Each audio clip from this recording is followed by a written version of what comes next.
Bonsoir à tous, vous regardez Nathan parle, moi c'est Nathalie Calais, je suis très heureuse d'être là avec vous ce soir, en direct des studios de TV Rogers à Ottawa et sur Facebook Live ce soir.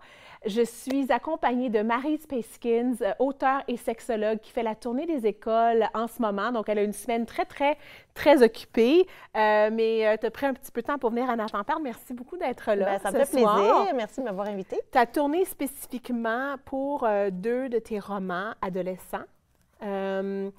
Puis on traite de thèmes de sexualité. Exactement. Donc, moi, je suis sexologue de formation, de profession.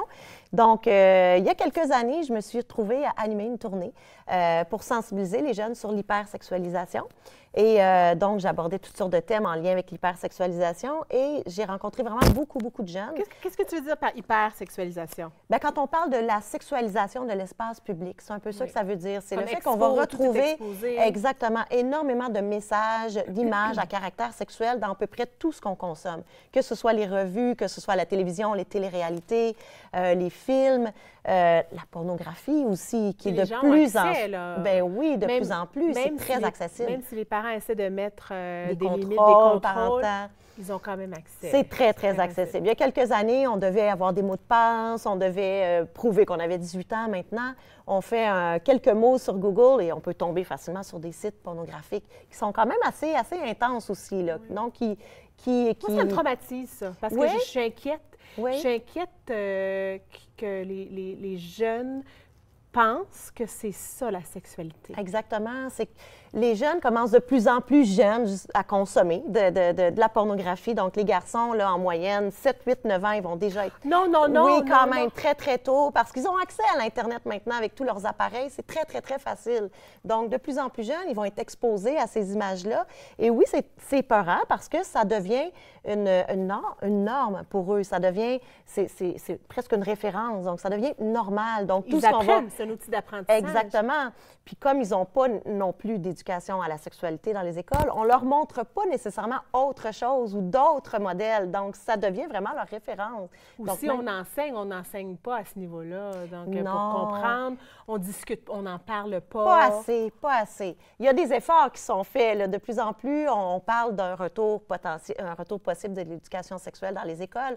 Donc, il y a un effort qui est fait à ce niveau-là. Mais moi, je pense qu'avec tout ce qui se passe là, autour de nous, cette sexualisation-là de l'espace public, il faut vraiment en parler de plus en plus et de toutes sortes de façons. Tu sais, animer le plus possible d'ateliers dans les classes, puis les amener à parler, ces jeunes-là, pour développer justement leur esprit critique par rapport à tout ce qu'ils voient. Puis de par tes livres, il y a des situations dans lesquelles les lecteurs, les lectrices, les jeunes lecteurs et lectrices à partir de 12 ans là, peuvent avoir une réflexion, se reconnaître. Ils apprennent. Oui. Il y a beaucoup d'informations. Moi, en fait, quand j'ai écrit ces romans-là, c'était pour sensibiliser les jeunes filles, jeunes garçons à la problématique, entre autres, de la photo. Bon, les jeunes filles, hein, on s'entend au secondaire, on veut plaire, on va être reconnu, on va être apprécié, on va être cool, on va être hot. Donc, il y a des jeunes filles qui vont voir le réflexe assez facile de se dévêtir devant un garçon. On prend une photo et là, avec un clic... On se sent dans l'intimité. Oui, on pense être dans l'intimité. On fait confiance. Hein, les jeunes, on a un peu la pensée magique. On fait confiance, on se dévêtit et là, on se fait prendre en photo et la photo va être publiée. Et ça, c'est une problématique. Et c'est pour toujours. Oui, ça reste, hein, les images restent et c'est vite partagé. Et cette expérience-là reste pour toujours. Oui, exactement, les conséquences qui s'en suivent. C'est vraiment difficile pour des jeunes filles de composer là, avec ces images-là. C'est comme si on s'est déshabillé en public. Exactement. Et là, bien, tout le monde nous voit. En un très court moment, il y a beaucoup de gens qui peuvent nous voir. Donc ça, c'est important d'en parler, d'en reparler, partir de témoignages s'il le faut, pour sensibiliser les jeunes filles au fait que ça arrive, puis justement discuter des conséquences possibles. Mais le téléphone intelligent fait partie du corps, quasiment. Exactement. Donc, j'étais dans un centre d'achat après-midi, je regardais les jeunes filles, puis les jeunes ont tous leur cellulaire, donc c'est tellement facile.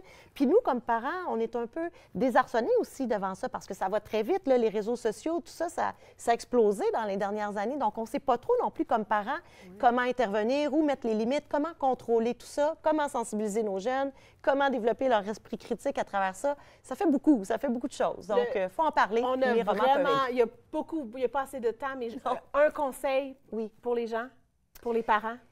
De s'intéresser à ce qui se passe autour d'eux, de regarder justement les téléréalités, des séries qui abordent ces sujets-là de la sexualité, lire mes romans et en discuter, tu sais, reprendre le contenu de mes romans, puis poser des questions aux jeunes, puis les amener à dialoguer en fonction du contenu. Merci beaucoup, parlé plus longtemps. Restez là, après la pause, je suis avec Rachel Promikman, esthéticienne, on parle de la peau adolescente. Soyez là.